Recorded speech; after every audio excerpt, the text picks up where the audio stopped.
Hello friends, എല്ലാവർക്കും നമസ്കാരം. പവിത്രത്തിൽ നമ്മുടെ ദീപ്തിക്ക് ചെറിയ സംശയങ്ങളെല്ലാം തോന്നുകയാണ് കേട്ടോ. വേദേച്ചിയുടെ റൂമിൽ ആരോ ഉണ്ട്. അത് വിക്രമേട്ടനെ വേദേച്ചി ഇവിടെ ഒളിപ്പിച്ചിരിക്കുകയാണോ എന്നുള്ളൊരു സംശയം നമ്മുടെ ദീപ്തിക്ക് തോന്നുകയാണ് കേട്ടോ. ദീപ്തി 1-2 പ്രാവശ്യം വേദയോട് ഇങ്ങനെ റൂമിൽ എന്താ റൂം അടച്ചിട്ടിരിക്കണേ, ചേച്ചി എന്താ ജോലിക്ക് പോകാത്തതെന്നൊക്കെ ചോദിക്കുമ്പോൾ വേദ ഓരോരോ കാരണങ്ങൾ പറഞ്ഞ് ഒഴിഞ്ഞു മാറുകയാണ്. അങ്ങനെ ദീപ്തിയുടെ സംശയം ഒരു തരത്തിലും അവസാനിക്കുന്നില്ല കേട്ടോ. ദീപ്തി വേദയുടെ പുറകെ തന്നെ നടക്കുകയാണ്. അങ്ങനെ ദീപ്തി വേദ റൂം അടച്ചിരിക്കുന്നത് കണ്ട് എന്തോ ഒരു സംസാരം കേൾക്കുന്നത് പോലെ തോന്നുകയാണ് റൂമിൻ്റെ അകത്തുനിന്ന്. അത് വേദയും വിക്രമും തമ്മിൽ. വിക്രത്തിനോട് വേദ മുറിവുണങ്ങിയോ, എങ്ങനെയുണ്ട്, കുറച്ചും കൂടെയും കഴിഞ്ഞാൽ നടക്കാം, അങ്ങനെ ഒരേ കാര്യങ്ങൾ വേദ വിക്രത്തിനോട് ചോദിക്കുന്നത് ദീപ്തി റൂമിൻ്റെ വെളിയിൽ നിന്ന് കേൾക്കുകയാണ് കേട്ടോ. അപ്പോൾ തന്നെ ദീപ്തി വാതിലിന്മേൽ മുട്ടുകയാണ്. അപ്പോൾ വേദ വേഗം വിക്രത്തിനോട് മാറിപ്പോവാൻ പറയുകയാണ്. എന്നിട്ട് വാതിൽ തുറക്കുമ്പോൾ ദീപ്തി ചോദിക്കും, ചേച്ചി ഇപ്പോൾ ആരോടെ വർത്തമാനം പറഞ്ഞെന്ന് ചോദിക്കും. അപ്പോൾ പറയും, ഞാൻ ആരോടും വർത്തമാനം പറഞ്ഞില്ല, ഞാൻ ഫോണിലായിരുന്നു എന്ന് പറയട്ടെ.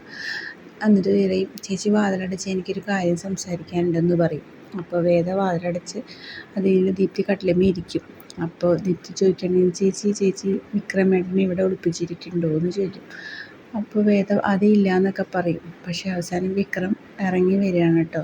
റൂമിൻ്റെ വെളിയിൽ നിന്ന് പുറത്തുനിന്ന് അകത്തേക്ക് കയറി വരികയാണ്. വിക്രമത്തിനെ കണ്ട വഴിക്ക് ദീപ്തി ആകെ ഞെട്ടലാവും കേട്ടോ. നിങ്ങളെ ഇവിടെ ഒളിപ്പിച്ചിരിക്കണം, നിങ്ങളെൻ്റെ വരുണിനെ കൊലപാതകം ചെയ്തതല്ലേ, എന്നിട്ട് നിങ്ങളിവിടെ വന്ന് ഒളിച്ചിരിക്കുകയാണെന്നൊക്കെ ചോദിച്ചിട്ട് ദീപ്തി വിക്രത്തിൻ്റെ നേരെ ദേഷ്യപ്പെടുകയാണ് കേട്ടോ.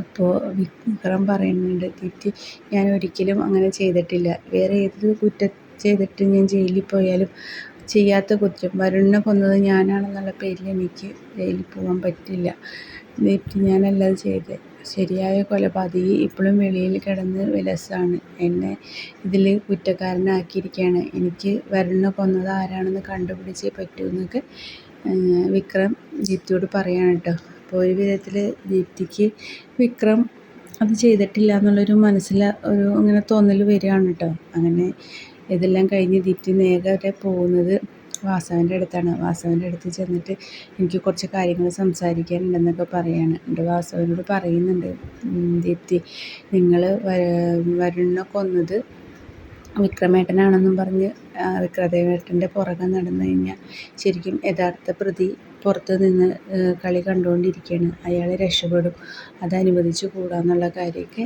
ദീപ്തി പറയുകയാണ് കേട്ടോ. എന്തായാലും നമുക്ക് കാത്തിരുന്ന് തന്നെ കാണാം. നമ്മുടെ വീഡിയോ ഇഷ്ടമായെങ്കിൽ ലൈക്ക് ചെയ്യാനും ഷെയർ ചെയ്യാനും സബ്സ്ക്രൈബ് ചെയ്യാനും മറക്കല്ലേ.